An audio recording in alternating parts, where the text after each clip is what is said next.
All right, welcome guys. So, a quick case study on how we generated almost $12,000 for our recent client with the CPA of only 16 or $24 and with only spending around $600 in the ad spend.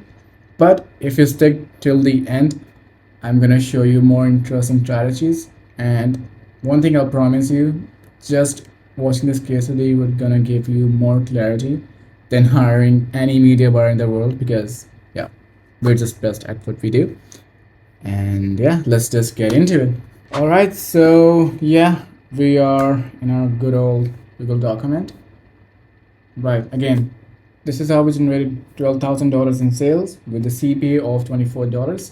But accumulatively, we have generated over $200,000 for this client in the span of 1 month. Right, now let's get into it. Client niche.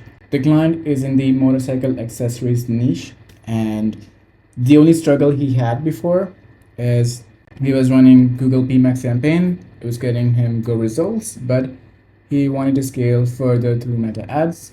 And as usual, he hired an agency. They didn't give him the best results in the world.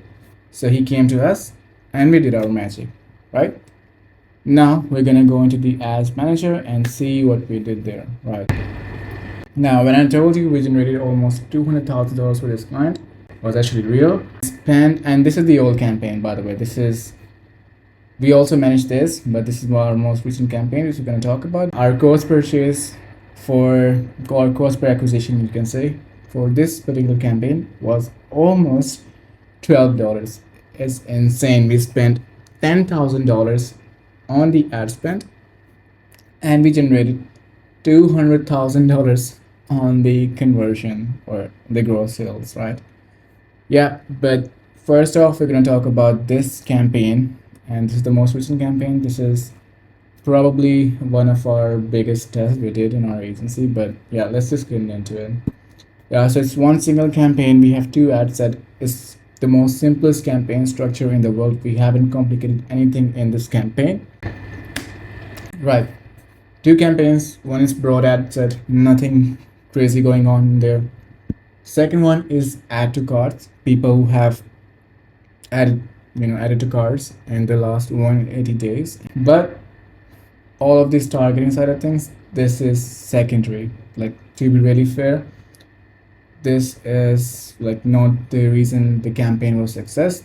The whole reason this campaign generated $12,000 at $600 ad spend is because of our content research. Now, in marketing, if you ever want to test and win on the creative side of things or the campaign side of things, you always need to make your content research the most strongest point in your flow, right? Period. Your content research and your creatives can make or break the campaign. Now, the way we generated sales for this particular client is he was already running Google PMax campaign, right? So to be really honest, it became much easier for us to see which products are already selling in the Google PMax campaign, and we just picked those products and made these creatives for the clients. So yeah, for example, this specific creative is performing the best creative right now, and as you can see, nothing crazy going on there. The only thing which is the headline, which is an outcome based headline, right? So we're telling the client or we're telling the interested prospect that, this tire gives you extreme grip and control, and this is particular for this snowy season, right, in the US. So yeah, this is more of an outcome based ad, right? Right.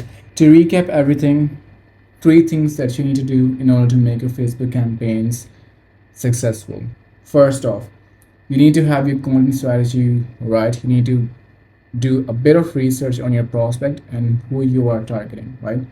If you don't know who you are targeting, it's gonna get difficult in the retargeting process because you don't know who are you targeting, who is your prospect audience or someone who could potentially buy from you. So you're just always gonna test and run, because if you're just testing and running, it's just gonna waste either your budget or your client's budget. Obviously, you don't want that.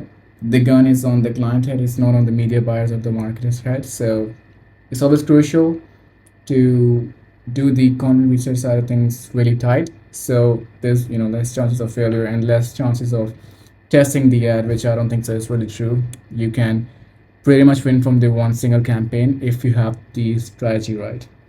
The second thing you need to do is that you need to research on the products which are already selling on particular platforms. If they're running a Google PMax campaign or if they have run Facebook ads before, you need to go in, research, and see which products were the most selling, right? And then try to sell those products, because if you are selling something which does not have the audience in those platforms, it's going to be hard to sell those things, or the CPA or the cost per acquisition is going to be a lot higher for you to go profitable, right? And the third thing is that you need to hire, or at least find some media buyer or a marketer who knows marketing and who knows your business.